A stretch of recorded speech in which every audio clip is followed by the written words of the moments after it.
دنیا بھر میں حکومتیں کورونا کی وجہ سے دباؤ کا شکار ہو کر تنقید کا نشانہ بن رہی ہیں، اور ہمارے ہاں آ بیل مجھے مار والے صاحب ہیں، یعنی بول بول کر تقریریں کر کر کے بتا رہے ہیں کہ ہم بڑا کام کر رہے ہیں۔ تعلیم بالغاہ کی طرح دائیں بائیں لوگ بٹھا کر سوال کیے جاتے ہیں اور رائی کا پہاڑ بنایا جاتا ہے۔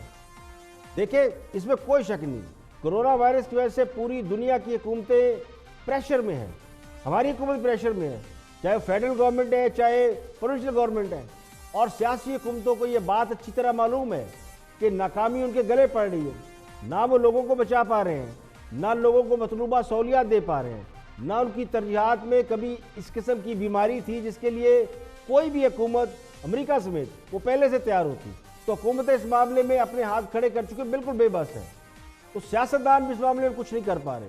فوج بہت بڑی طاقت ہوتی ہے، تو دنیا بھر کی جو فوجیں ہیں، ہر ملک کے پاس بڑی بڑی فوج ہے، تو بہت بڑا طاقت اور سورس ہوتی ہے، لیکن چونکہ یہ ہتھیاروں کی لڑائی نہیں ہے، تو اس لڑائی کو جو لڑ رہے ہیں لوگ، وہ ہے طبی عملہ، ڈاکٹر، پیرامیڈیکل سٹاف، یہ اس محاذ کے اصل سپاہی۔ تو جن حکومتوں نے یہ بات سمجھ لی ہے، وہ پیرامیڈیکل سٹاف کو سپورٹ کریں، انہیں سر آنکھوں پر بٹھاتے ہیں، تو بنیادی طور پر یہ طبی عملے کی ایک وبا سے جنگ ہے۔ لیکن ہمارے یہاں بالکل الٹ کام چل رہا ہے، ہمارے یہاں ڈاکٹروں کو پریورٹی نہیں ہے، ہمارے جو طبی عملہ ہے، ڈاکٹر ہیں، وہ سب فرنٹ محاذ پہ لڑ رہے ہیں، لیکن ان کے پاس نہ حفاظتی کٹس ہیں، نہ ماسک ہیں۔ تو ہم نے یہ بھی دیکھا، کوئٹہ میں بھی ڈاکٹروں نے احتجاج کیا تو ان کو مار پڑی، لاہور میں بھی ڈاکٹروں نے اپنے لیے حفاظتی سامان مانگا تو انہیں مار پڑی۔ تو جب ہم اپنے محاذ پر، فرنٹ محاذ پر لڑنے والوں کو سپورٹ ہی نہیں کرتے، تو پھر حکومتیں سیاست نہیں کرے گی تو اور کیا کریں گی؟ ان کے پاس کرنے کے لیے کچھ ہے ہی نہیں۔ اور سپریم کورٹ نے زکوٰۃ اور بیت المال کے خرچ تنخواہوں کی ادائیگی کے لیے شرعی رائے طلب کر لیے۔ چیف جسٹس گلزار احمد نے ریمارکس دیے کہ زکوٰۃ کا پیسہ بین الاقوامی دوروں کے لیے نہیں ہوتا، زکوٰۃ کے پیسے سے دفتری امور نہیں چلائے جا سکتے، عوام اور بیرون ملک سے لیا گیا پیسہ نہ جانے کیسے اور کہاں خرچ ہو رہا ہے، کروڑوں روپے خرچ کر دیے گئے، لیکن ملک میں مریض صرف 5000 ہے۔ چیف جسٹس کی سربراہی میں 5 رکنی لارجر بینچ نے کورونا وائرس کے حوالے سے از نوٹس کیس کی سماعت کی۔ چیف جسٹس پاکستان نے استفسار کیا کہ ہم نے محکمہ زکوٰۃ سے معلومات مانگی تھی، لیکن محکمہ زکوٰۃ نے کوئی معلومات نہیں دی، جواب میں صرف قانون بتایا گیا۔ اٹارنی جنرل خالد خان نے کہا حکومت زکوٰۃ فنڈ صوبوں کو دیتی ہے، صوبائی حکومتیں زکوٰۃ مستحقین تک نہیں پہنچاتی، اس فنڈ کا بڑا حصہ انتظامی اخراجات پر لگ جاتا ہے۔ اٹارنی جنرل کے جواب پر چیف جسٹس نے ریمارکس دیے، مسئلہ یہ کہ کسی کام میں بھی شفافیت نہیں، صرف یہ بتایا گیا کہ امداد دی گئی لیکن تفصیل نہیں دی گئی، کسی صوبے اور محکمے سے شفافیت پر مبنی رپورٹ نہیں ملی، عوام اور بین الملک سے لیا گیا پیسہ نہ جانے کہاں خرچ ہوتا ہے، زکوٰۃ کا پیسہ افسران کی تنخواہوں اور دیگر عملے کی تنخواہوں پر خرچ ہو رہا ہے، یہ تمام تنخواہیں زکوٰۃ فنڈ سے دی جاتی ہیں۔ زکوٰۃ فنڈ کا پیسہ اگر ایسے خرچ کرنا ہے تو فائدہ کیا؟ زکوٰۃ فنڈ سے تنخواہ دینا کیا شرعی طور پر جائز ہے؟ کیا زکوٰۃ کے پیسے سے انتظامی اخراجات کرنا جائز ہے؟ کیا محکمہ زکوٰۃ کا بنایا گیا قانون شریعت سے متصادم نہیں؟ جس نے ریمارکس دیا کہ مزارات کا پیسہ اللہ تعالیٰ کی راہ میں خرچ کے لیے ہوتا ہے، مزارات کی حالت دیکھ لے سب گرنے والے، سمجھ نہیں آتا اوقاف اور بیت المال کا پیسہ کہاں جاتا ہے۔ بیت المال والے کسی کو فنڈ نہیں دیتے، ڈی جی بیت المال بھی زکوٰۃ فنڈ سے تنخواہ لیتے ہیں۔ جسٹس عمر طاہر بندیال نے ریمارکس دیے، رپورٹ کے مطابق 9 ارب سے زائد زکوٰۃ جمع کی گئی، مستحقین تک رقم کیسے جاتی ہے اس کا کچھ پتہ نہیں۔ باقی حکومت کو زکوٰۃ فنڈ کا آڈٹ کرانا چاہیے، اس فنڈ کے آڈٹ سے صوبائی خود مختاری متاثر نہیں ہوگی۔ چیف جسٹس نے ریمارکس دیے کہ قرنطینہ مراکز میں مقیم افراد سے پیسے لیے جا رہے ہیں، قرنطینہ کے لیے ہوٹل کا انتخاب کن بنیادوں پر کیا گیا؟ تمام ہوٹلز کو قرنطینہ بنانے کا موقع کیوں نہیں دیا گیا؟ جو پیسے نہیں دے سکتے انہیں مفت قرنطینہ میں منتقل کیا جانا چاہیے۔ سیکرٹری سے تنویر قریشی نے عدالت کو بتایا کہ حاجی کیمپ اور پاک چارہ سینٹر میں مفت کوارنٹائن کی سہولت میسر ہے، حاجی کیمپ قرنطینہ مرکز نہیں دیکھا، آج ہی دورہ کر کے سہولیات کی فراہمی یقینی بناؤں گا۔ چیف جسٹس نے ریمارکس دیا کہ مردان میں سعودی عرب سے آئے ہوئے شخص نے کرونا پھیلایا، وہ پیناڈول کھا کر ایئرپورٹ سے نکلا، پوری یونین کونسل بند کرنا پڑی۔ کفتان کے قرنطینہ مرکز میں رہنا بھی ڈراؤنا خواب ہے، حکومت پیسے خرچ کر رہی ہے لیکن نظر کچھ نہیں آ رہا۔ ایڈوکیٹ جنرل سندھ نے عدالت کی جانب سے پچھلی سماعت کے دوران پوچھے گئے سوالات کے جواب میں آج عدالت کو یہ بتایا، سندھ میں 559 ملین روپے 94,000 سے زیادہ یعنی 94,000 سے زیادہ افراد کو دیے گئے، سندھ میں فی کس لوگوں کو 6,000 روپے زکوٰۃ دی گئی، تمام رقم زکوٰۃ فنڈ سے دی گئی۔ عدالت کو فراہم کی گئی تمام معلومات درست ہیں۔ عدالت کے سوال کے جواب میں بتایا گیا کہ مستحقین کو صبح 4 سے 7 بجے تک گھر گھر راشن تقسیم کیا جاتا ہے، لازمی نہیں کرونا کا ہر مریض بیمار بھی ہو۔ 12 اپریل تک 11 یونین کونسلوں سے 234 کرونا کیسز نکلے تھے۔ سیل کی گئی 11 یونین کونسلز کل آبادی 6,74,000 سے زائد ہے۔ 168 افراد کو گھروں میں کوارنٹائن کیا گیا ہے۔ چیف جسٹس ریمارکس بھی ہے کہ سندھ حکومت جب چھوٹا سا کام کرتی ہے تو اخباروں میں تصویریں لگاتی ہے، لیکن 1 کروڑ روپے کا راشن بانٹ دیا اور کسی کو علم ہی نہیں ہو رہا۔ عدالت نے کرونا آسپورٹ نوٹس کیس کی سماعت 2 ہفتوں کے لیے ملتوی کر دی۔